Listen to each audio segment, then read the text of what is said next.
So, anong lesson na mapupulot natin sa kaguluhang ito? Una, pag nag-away kayo ng asawa mo o partner mo, huwag mong konsultahin si ChatGPT. Pangalawa, kapag ikay nasa peak ng iyong emosyon, wag ka magpo-post sa social media. Walang maidudulot na maganda yan kundi kapahamakan lamang sa lahat ng sa lahat ng aspeto, kesyo, relasyon pa yan, negosyo, o sarili mo.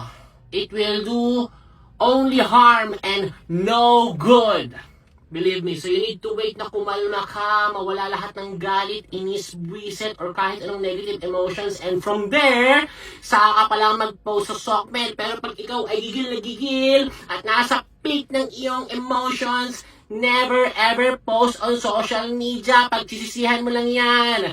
Lalo lang yung mga bagay na dapat maliit lang sana, mapupunta lang kung saan-saan, at yung dapat na maayos pa ay magkakaroon na ng panghabang buhay na lamat.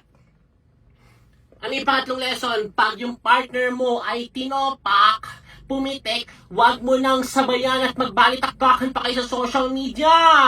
That's wrong.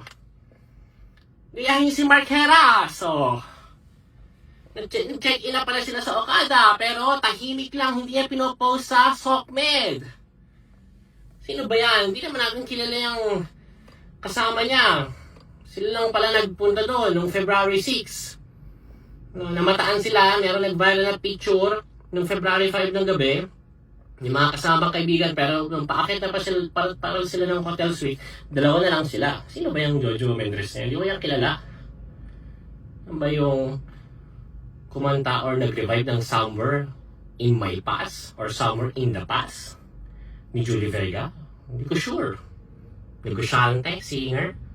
Sino ba yung Jojo Mendres na yun? Basta ang importante na mapupulot natin na leksyon kay Mark Heras is huwag mong i-post sa social media kapag ikay nasa peak ng iyong emosyon. Tama ba yan? Sa kanya ba natin napulot? Ay, mali! Nagkandaleche na! Kay ano pala, kay Andy pala, kay Pilmar. Sorry. Ano kaya itong si Mark, no?